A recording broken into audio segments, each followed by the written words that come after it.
খালি পাপের কাজ করেন ভাই আমার আল্লাহ আপনার সাথে আছেন সঙ্গে রয়েছে আপনি তো অন্যায় করেন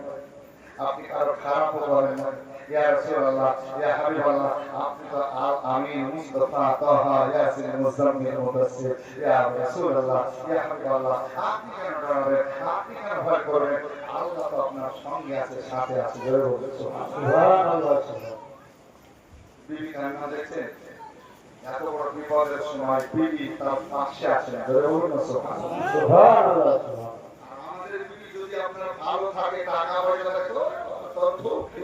আর কত সুন্দর মধুর ডাক ও বাবা ও মধু আর কত টাকা নাই পয়সা নাই আর ভালো খেয়ে মধু এরকম আছে না না এ বাবা টাকা থাক না থাক তোমার উচিত হবে তোমার কাজ হবে স্বামীর খেদমত করা স্বামীর সম্মান করা স্বামীর দেখভাল করা আর একজন স্বামীর কর্তব্য হবে ওই স্ত্রীর ইজ্জত সম্মান আবরু হেফাজত করা ধরে বলুন সুবহানাল্লাহ সুবহানাল্লাহ কি লাগবে না লাগবে তুমি স্বামী স্ত্রীর জন্য গ্রহণ করো স্ত্রী তুমি খেয়াল করবে তুমি একজন স্বামী কেমন যা আমার স্ত্রীর পোশাক আছে কিনা তোমাকে জানার দরকার আছে আমার স্ত্রী কোন পোশাকটা লাগবে কোন তেল সাবান লাগবে কি ব্যবহারের কাজে লাগবে আজকে তোমার জানা আগে উচিত আর তোমাকে কিনে দেওয়া উচিত না চাওয়ার আগে আগে জোরে বলুন সুবহানাল্লাহ সুবহানাল্লাহ একজন পরশুদিন আপনার এসেছে মসজিদে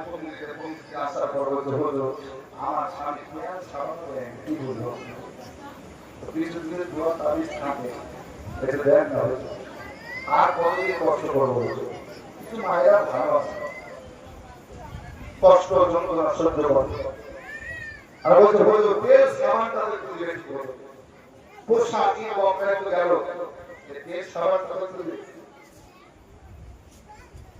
তাই আমাদের ভাই মনে করবো তোমার কি প্রয়োজন তোমার জানা উচিত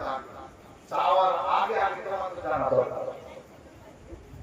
যদি চাওয়ার আগে আগে দাও আর চাওয়ার পরে দাও তার মধ্যে দুই রকমের ভাব থাকবে না দেখবেন চাওয়ার আগে আগে আপনি যদি দিতে পারেন তো বিবি আপনার উপর সন্তুষ্ট বেশি রাজি হবে জোরে বলুন সুবহানাল্লাহ তোমার সব কিছু খেয়াল থাকে কোনটা নাই কোনটা নাই হ্যাঁ আছে নাই সব তুমি দেখো আর তুমি আমাকে এনে দাও আমি এই জন্য তোমাকে আরো মহব্বত করি তোমাকে আরো বেশি বেশি ভালোবাসি তুমি বলবে না বলবে কোনটা লাগবে আর চাওয়ার পর আপনি দেখবেন তার ভাবটা একটু আলাদা হবে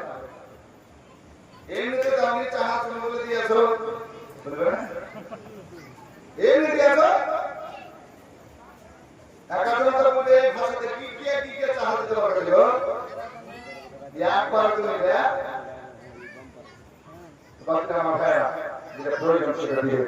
দেখবেন আল্লাহর রহমত বরকত নজুল হবে ওই বাড়িতে আল্লাহর রহমত নেমে আসে সুখ শান্তির মধ্যে আপনি জীবন যাপন করতে পারবেন আল্লাহ